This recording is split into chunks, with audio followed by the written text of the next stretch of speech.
Once you've practiced using your flat brush kind of the proper way, then it's time to start working on your landscape.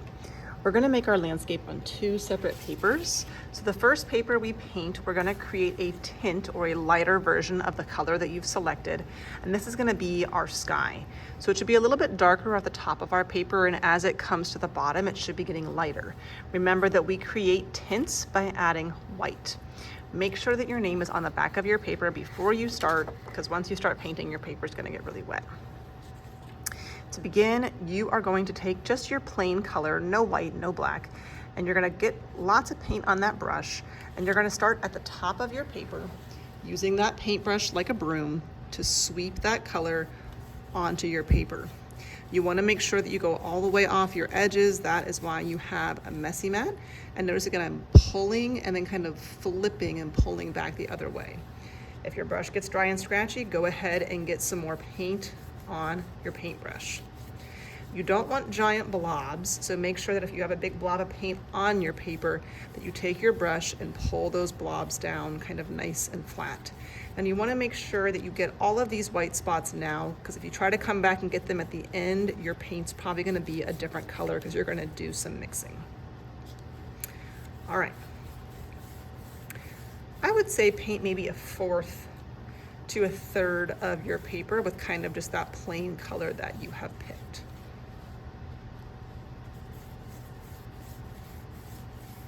Okay, it's time for my color to start getting lighter.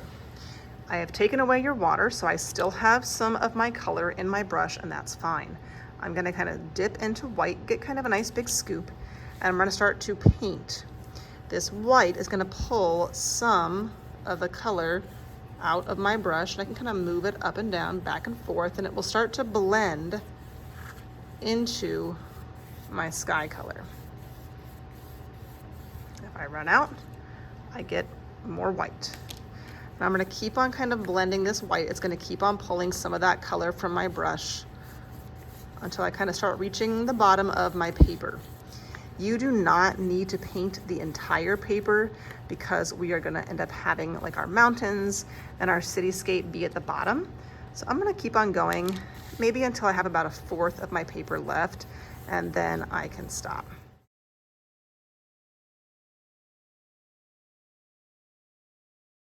And notice that I'm painting side to side. You don't want to be painting up and down. That's not the way that kind of our sky goes. All of your brush strokes should be a side to side motion. It will look more natural that way.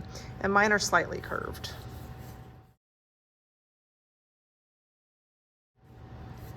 Okay. That's probably plenty at the bottom. Now, I'm going to take my brush and I am going to clean it off kind of on my messy mat by just kind of painting it gently. Please don't damage the bristles. That looks pretty good. And then I'm just gonna leave that to the side. As soon as you finish painting your sky, you're gonna go ahead and take that over to the drying rack to get that out of your way. When you have finished putting your sky away, then you'll grab your mountain paper. Your name and your class code should be on the back, and you've got those mountains that we drew here. And now it's time to work on painting those in.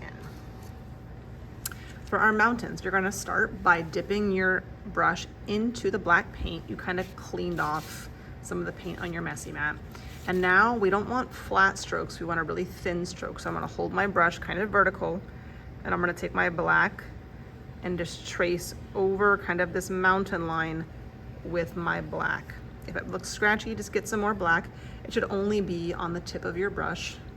And you just continue to kind of pull that until you finish tracing over all of those lines. You don't want this line to be too thick, so try to keep it nice and thin.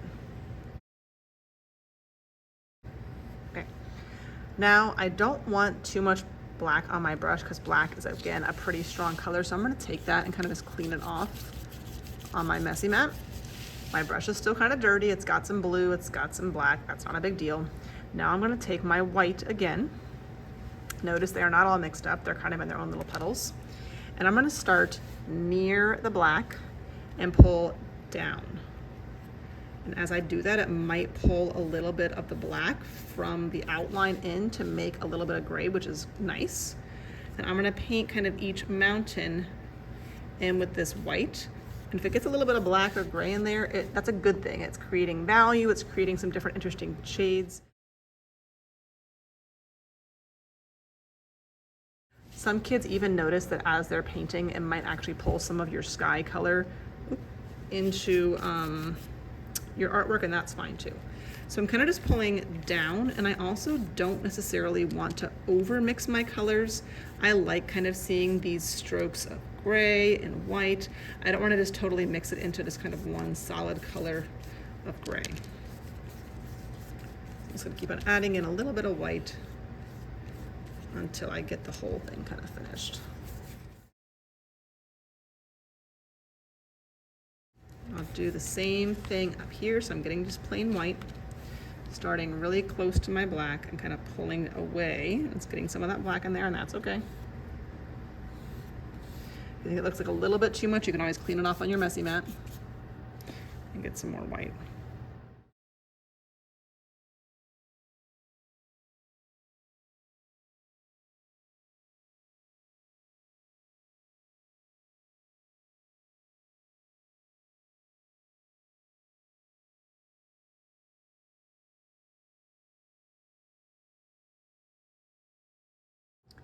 When you finish painting your mountains, you can also take this and carry that to the drying rack. You can leave it on the messy mat and just take the whole messy mat over there.